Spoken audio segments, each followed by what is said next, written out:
Hey everyone, welcome back to the channel. So in this video, I'm going to be talking about a recent article that has come out, and as I'm sure that after listening to what I'm going to be discussing, you're going to actually realize that this is Meghan releasing a statement, but doing it through a magazine article, which she's done before. We know that. So I'm going to read this article out to you, not word for word, because I don't want to get a copyright strike, but I'm going to I'm going to read this out to you, and I'm going to give you my thoughts and opinions on this. And so, yeah, sit back, relax, grab your drink of choice, whatever you decide that is going to be. So drop that in the comments below. As for me today, I'm drinking my usual cherries and berries.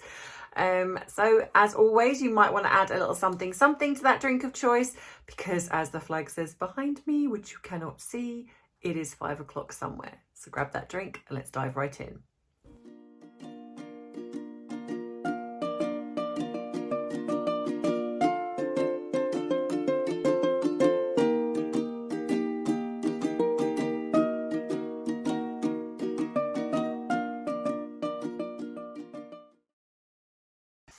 So excuse the fact that I'm going to be looking off to the left quite a bit.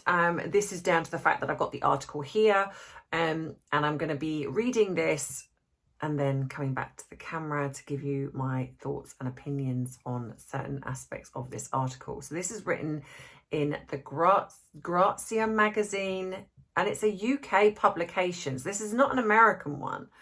So this is UK. And the title says,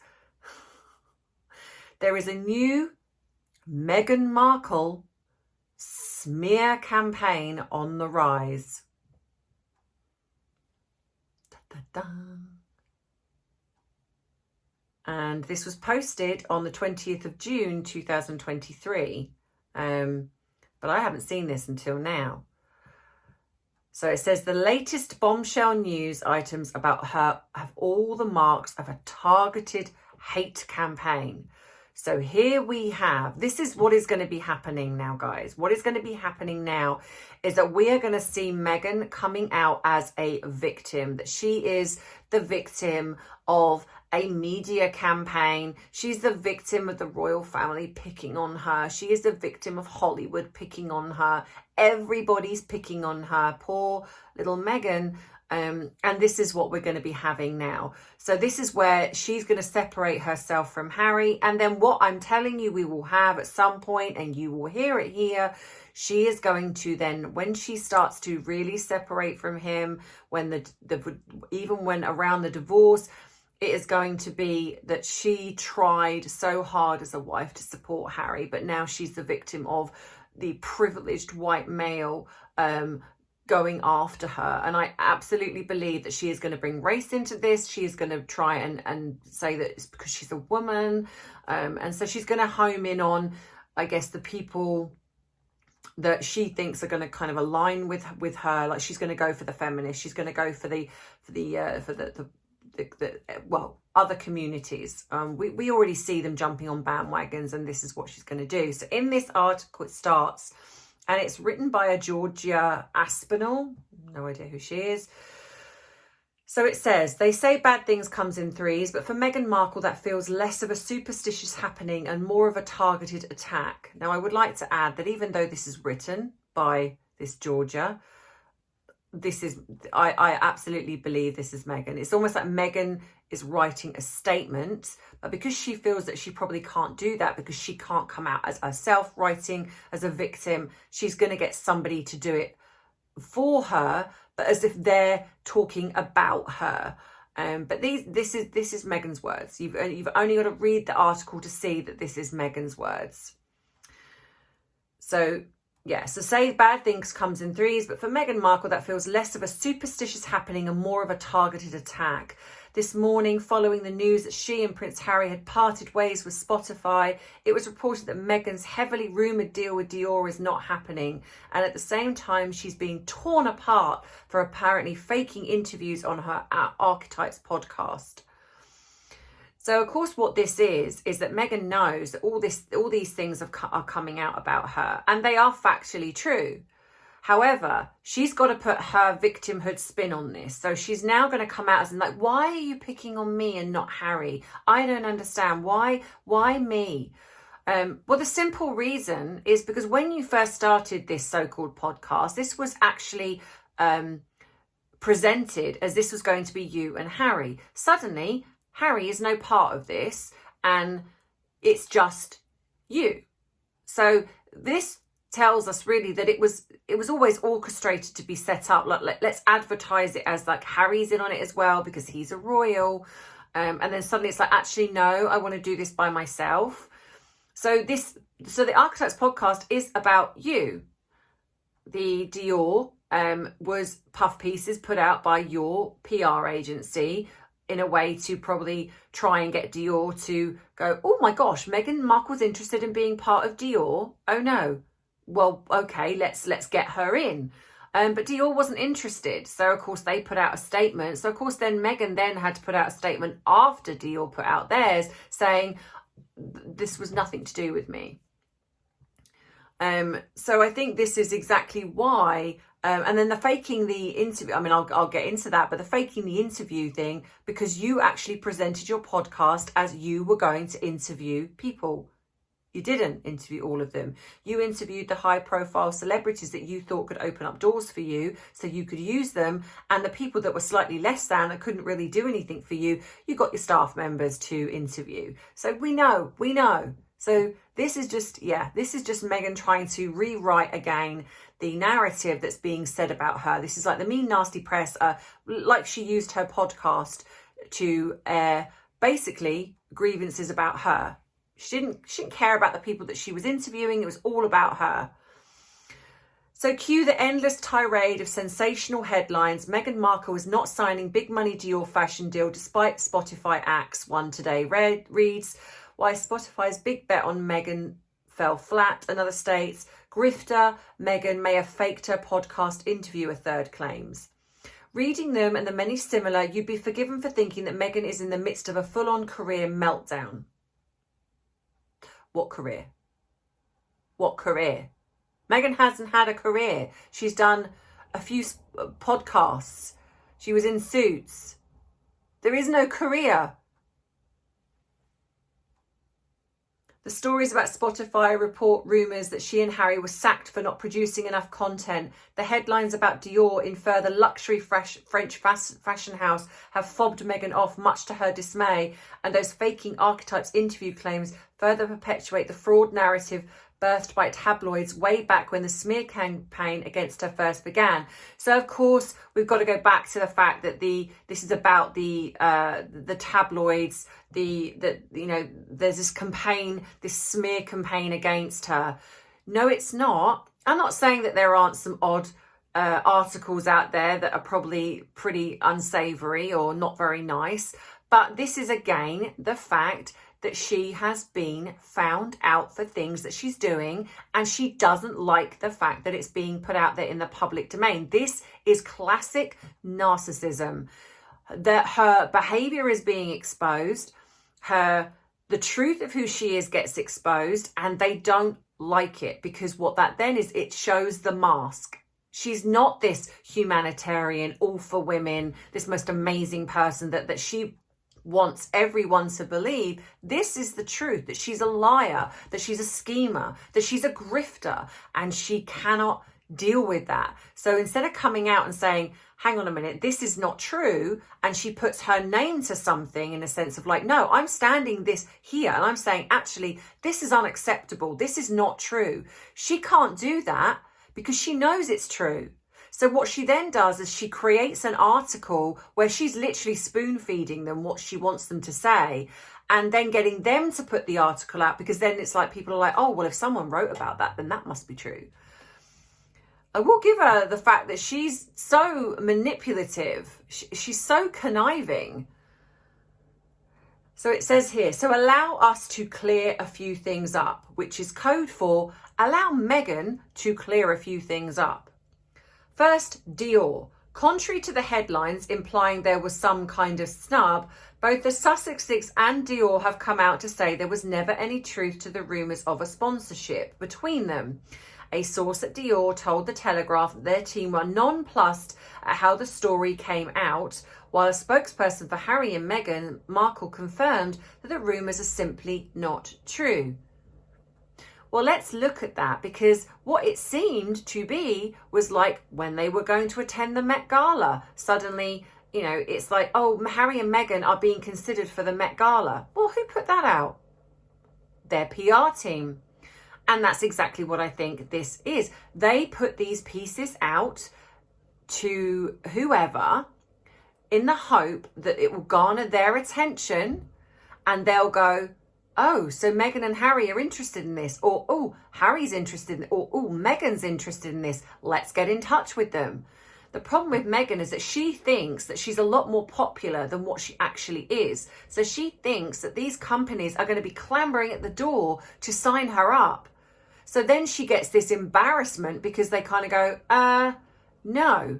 So they put out a public statement saying, absolutely not true. No idea where this has come from. So of course then that then means that Meghan and Harry have got to save face from the embarrassment that Dior have put out a public statement and kind of go, we have no clue how this started. Come on, we're not stupid.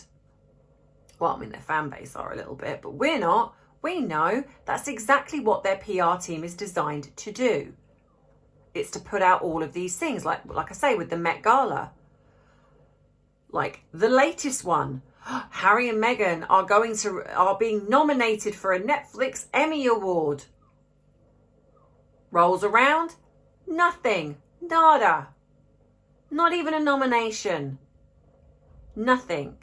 So that tells you that the reason their Netflix mocu-series was popular, a bit like her podcast, is that the only reason the views were there is because the world and his wife wanted to see what they said about.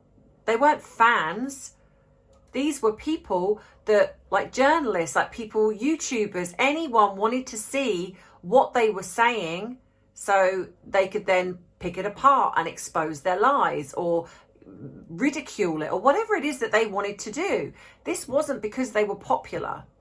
So of course, when it comes to the voting they didn't get votes because their fan base, believe it or not, is actually very small. The majority of it are bots. So their fan base is very, very small. So they didn't get the votes. Hence why they didn't get a nomination. But they put that out there in the beginning.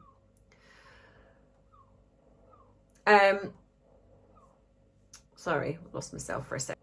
There were always speculation in the first place, and yet somehow, by merely confirming the speculation was misplaced, Meghan is at the centre of an unnecessary headlines, inferring she's been rebuffed by a brand she's known to adore. Of course she's going to put that out. I adore Dior. In the hope that maybe Dior would feel sorry for her and be like, oh, you know what? Actually, we will have you on board. You know, you adore us. We'll have you on board.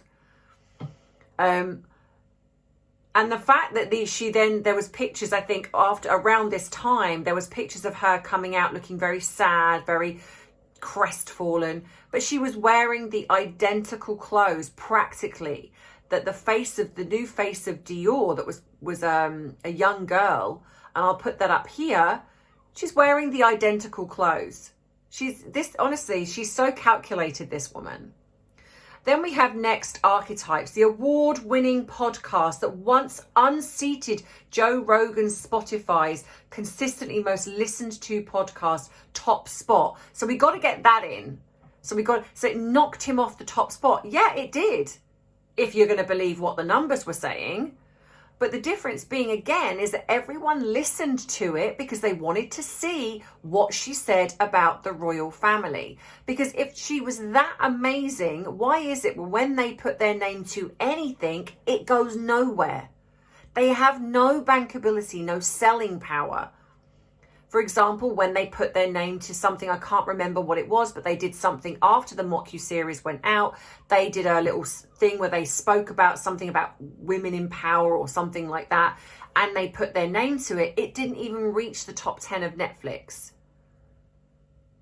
They need to realise that the only reason that people are focused on them, the only reason they're probably the most searched people, is because they lie and do so much damage that people are reporting on them. You know, people, unfortunately, are addicted to salacious gossip. And the only reason people watched her documentary, and her podcast, is because they wanted to see what lies she was going to tell. And let's not forget, like I've said before, she's also involving celebrities in that podcast, which she's done on purpose because she knows that their fans are going to want to watch it. So this is not a true representation, because, not being funny, Joe Rogan doesn't actually always get on super famous people. He actually talks about, whether you like him, don't like him, he actually talks about hard-hitting subjects, things that he exposes the truth about things. Meghan fluffs things. She panders to people. She sucks up to people. She doesn't talk about the truth. She wouldn't know the truth if it smacked her upside the face. So it says, so this award-winning podcast, which produced very normal podcasting situations, have a large team that contributes to bringing content together. That's what producers are for. They produce, in capital letters. So this article is deeply condescending, and that's why I absolutely believe that Meghan wrote this. There's anger behind this. It's like spitting venom and anger. And yet when you break down the headline saying Meghan faked interviews with guests, you'll see that they're simply referring to the fact that producers on the show sometimes conducted interviews with guests and Meghan would dub her voice over questions afterwards. But that's lying. At no point when she's introducing her podcast does she say, I'm not always interviewing people. Sometimes my team, because I'm a very busy person, when she works her 1 hour a week, I can't always get to interview these people. So the questions are presented to them and then I put my voice over the top. Never said that. She made it seem as if she was literally interviewing these people. And it says, anyone involved in podcast productions might tell you it's not out of the norm for producers to help interview people. It is also not out of the norm for voiceovers to be dubbed in, corrected or recorded after an interview, as is the same for TV production. But the problem is, Meghan, is that you're not dealing with people that are looking at this that produce podcasts. You're dealing with the public who are believing what you say. People that don't understand how podcasts are run, because not everyone does. So when you come on and you paint your podcast as I'm interviewing people, people expect you to do exactly that, interview people. When I'm sure that people that go on to your podcast are expecting to be interviewed by you, which is why that some of them have come on and said they were surprised when actually they weren't getting interviewed by you. So you're leading people to believe that this is what's going to happen, but you're lying. And you've been called out on your lie and you don't like it. And this is why you're doing this. Here's the thing. If you don't like it, don't lie. Don't create a false narrative for people who are believing you. And then when you don't do that, expect them not to be upset about that. So it says, as someone who is a high profile and busy as Meghan Markle, we can surely make allowances for the occasional dubbed voiceover. It certainly doesn't warrant a barrage of headlines calling her fake, nor is it even new information. Journalist analyst Alison Yarrow revealed last year that her interview on the show was conducted by producer Farah Safari, where her name is. So why has it come up now, and why is it being spun in such a foul way? This really does read as if Meghan's behind the scenes kind of going, it's not fair. This is so not fair. Why are they picking on me? The difference being, again, is because you lied. It's not rocket science. You lied. And the fact is, it's been openly broadcast everywhere that you work an hour a week. There is literal proof that you work. So how busy are you? Where's all these things that you're doing, Meghan, that you couldn't take the time out of your day for a £20 million, whatever it is, podcast to actually do the damn interviews yourself? But what you did do is you picked Mariah Carey, Paris Hilton, and Andy Cohen, I think his name was, and some of the other high profile people. Oh, you interviewed them. Why?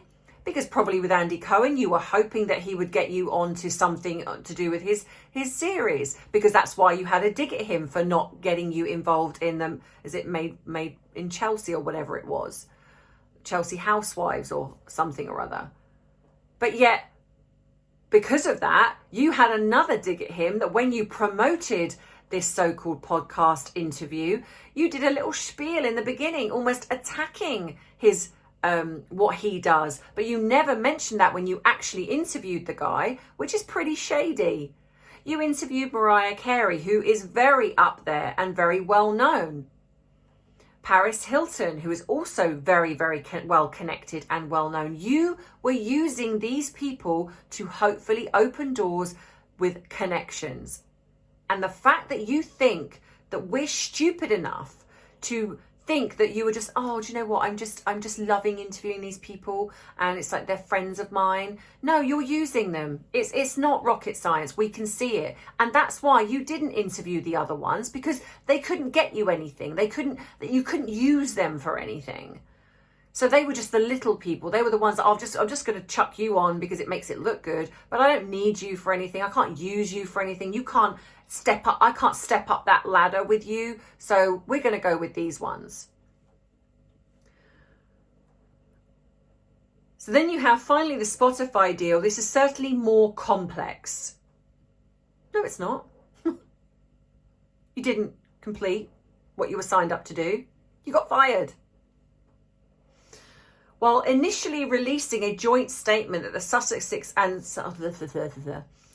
Spotify had mutually agreed to part ways and are proud of the series they made, and they are in like brackets, they made together, Spotify's head of podcast innovation and monetization, Bill Simmons, went on to refer to Harry and Meghan as effing grifters, fueling speculation that the couple did not meet Spotify's productivity benchmark for the £18 million deal.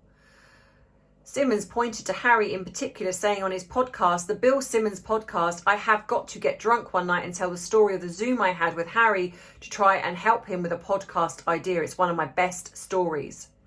One should note that he also previously expressed resentment at having to work with Harry at all. In a January 2022 episode of his podcast, he said, you live in effing Montecito and you just sell documentaries and podcasts and nobody cares what you have to say about anything unless you talk about the royal family and you just complain about them. Not exactly their biggest fan anyway then, but what stands out most to me is Simmons' issue with Harry in particular, and yet Meghan is bearing the brunt of the negative headlines about the deal falling through because it was Meghan's podcast. You know, not being funny, but he didn't say this about Meghan. He said this about Harry, which is pretty damning. But he called them grifters because it's true. It's true. The woman whose podcast won awards, acquired legendary guests like Mariah Carey and Serena Williams, and debuted to an estimated 11 million plus listeners. While listening figures aren't released, Joe Rogan's podcast is estimated to be heard by an average of 11 million Spotify users per episode. And Archetypes threw him off the top podcast spot on Spotify just 2 days after the first episode dropped. Yeah, and where did it go after that? Because what was funny was that when they did the podcast together, even whale noises weren't interested. You know, topped them, should I say. Whales probably weren't interested either. So this tells you how popular they are. So the reason that this podcast topped the way it was is because she has the fan base of the people listening in as well. And it didn't stay on that top spot. As her podcast went on, it got less and less and less and less. But it's like she has to bang on about that. it knocked him off the top spot. Yeah. But again, like I say, it's because you had the fan base of Mariah Carey, the fan base of Paris Hilton, the fan base of Serena Williams, the fan base of Andy Cohen. These are huge fan bases. So of course they're going to listen into a podcast where they're talking. But let's be honest, for the most part, Meghan was getting upset that she was being called a diva by Mariah Carey, and then had to add the little bit on at the end of like, oh my God, I was so upset that she called me a diva. I don't understand where that come from. Or she was trying to put people down. Like I felt that there was a smacks of jealousy with Paris Hilton. She did the same to Andy Cohen. Serena Williams, they had a little bit where, and she was literally talking about herself. That's when she dropped in about apparently the fire in alleged Archie's room. She used the podcast to talk about herself, and the only reason it was as popular as what it was is because the other fan bases were listening in and because people wanted to see what she said about the royal family. If her podcast was so amazing, Spotify wouldn't have got rid of her because it's a business. So what I'm guessing is the numbers don't match. They're not as popular as what they think they are. Only in their brain do they think they're as popular as what they are. And Spotify knows that, which is why they didn't keep them. So then it goes again. It seems unfair that Meghan's work is being criticised, blah, blah, blah. When the Duchess created one of the most listened to podcasts. She didn't create this podcast. She started this podcast with Harry. And she also had other famous people on this podcast. They're making this seem like she's the only woman in the world that has created a podcast, a popular one. Few stories also mention the many other reasons the Sussetheth could have parted ways with Spotify, including the suggestion by some expert that Harry and Meghan are following in Barack and Michelle Obama's footsteps, who ended their contract with Spotify last year, allegedly due to the exclusivity element of the contract. They didn't want their podcast to only be available on Spotify. The Obamas certainly didn't face the same level of the fact that that Meghan is putting herself on the same platform as Michelle and Barack Obama, that shows you how delusional she is. He was the president of a country, the president of the United States, and she was the first lady. Whether or not you agree with their policies, agree with who they are as people, it does not matter. They were the president and the first lady of the United States of America, that then went on to utilize that platform to create podcasts. The fact that Meghan thinks that she should be treated the same is just hilarious to me. The delusional mind of a narcissist just knows no bounds. Knows no bounds. Because that's exactly what she's trying to say. Well, they didn't get treated the same. No, because he's the president of the United States. And she was the first lady. They kind of earned that respect, whether you agree with them or not, or you aligned with them as being the president, doesn't matter. They garnered that respect. What have you done? You literally grifted your way up the ladder and married a prince, and then did 72 days of work, and then went, do you know what, this isn't for me, and I'm sodding off. But I still want to keep the titles, still want to keep the jewels, still want to keep the money coming in, still want to keep my connection to the royal family. Honestly.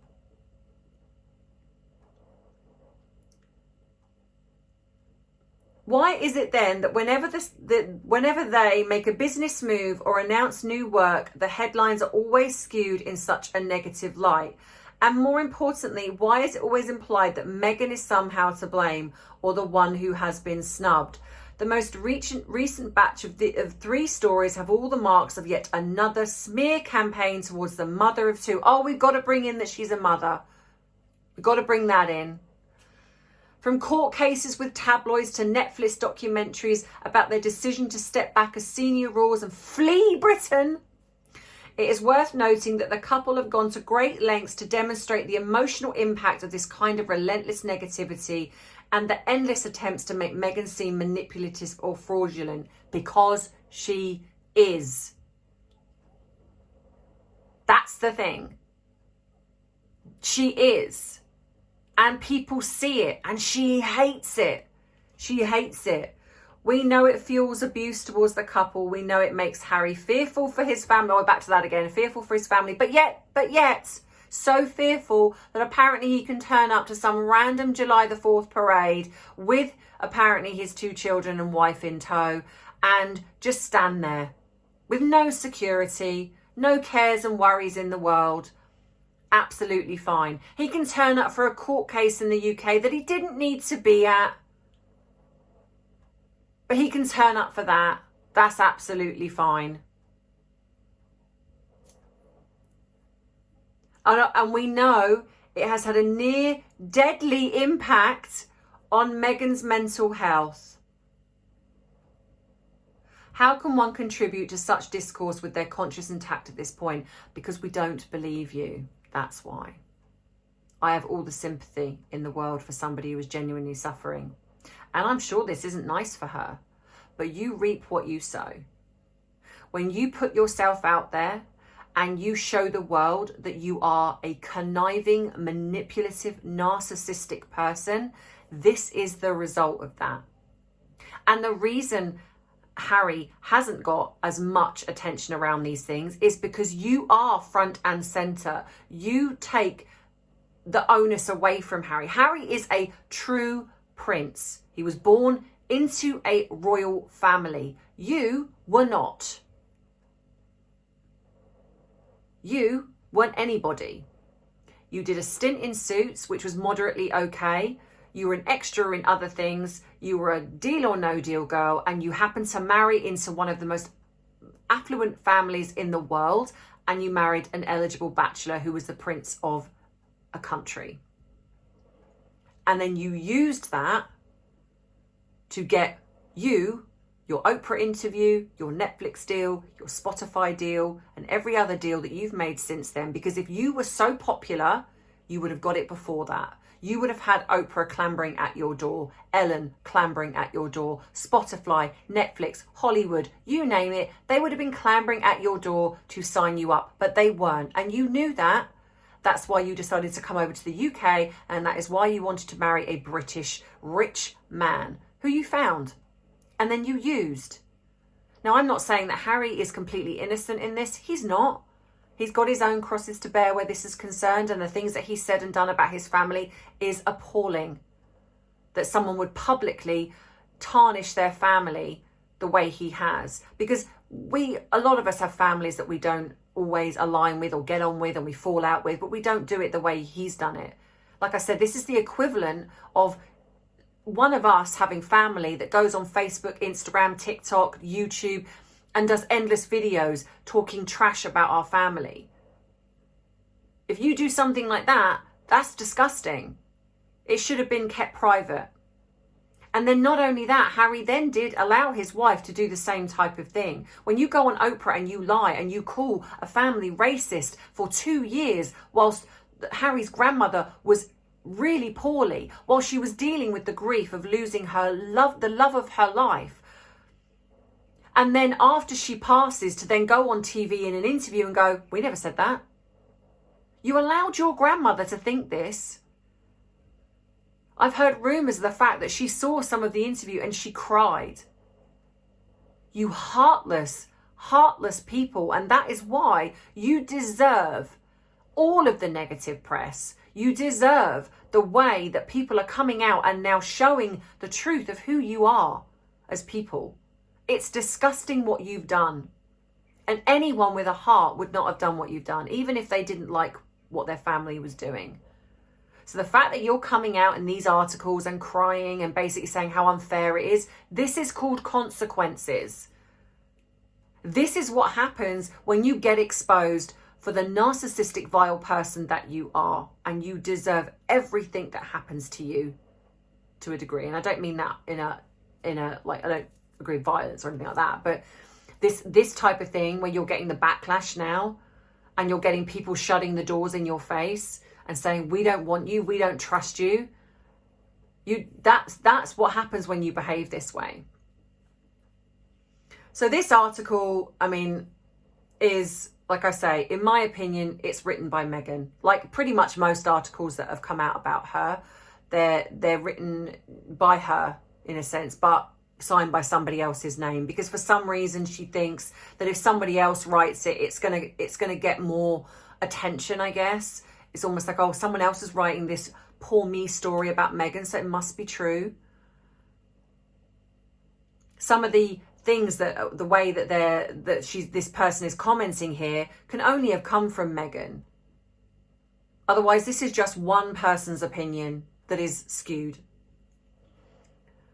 So let me know what you think in the comments, guys. Do you agree with what I'm saying in regards to this article?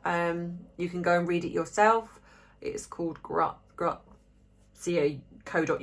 Grazia Daily, I think. And it's not even like a huge magazine in my opinion, because I think the thing is with Meghan is that she seems to find magazines that would be probably more hungry to print something like this, whereas other well-known, high up there magazines are going to be like, no, we're not putting that.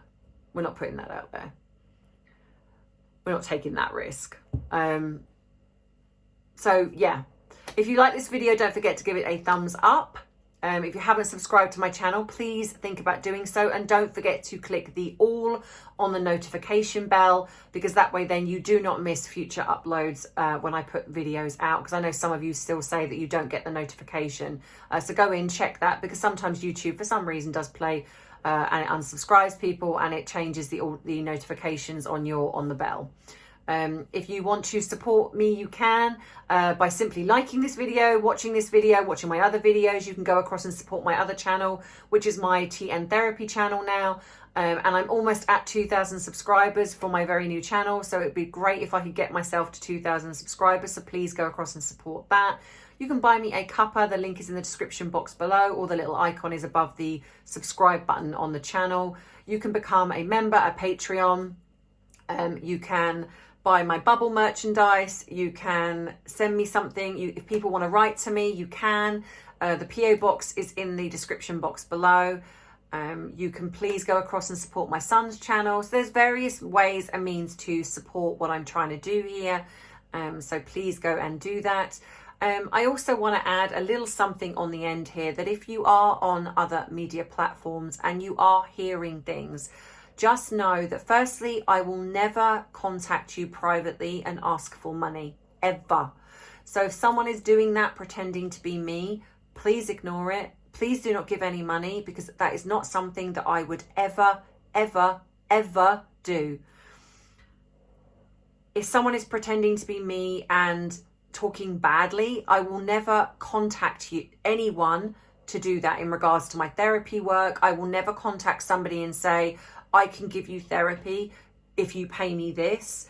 Apparently something is going on, and this is also happening, but just know that I would never, ever, ever do that. I don't know if the trolling is starting up again. I'm really hoping not. But apparently some things are being said about me on other social media platforms that, again, I'm apparently bullying people.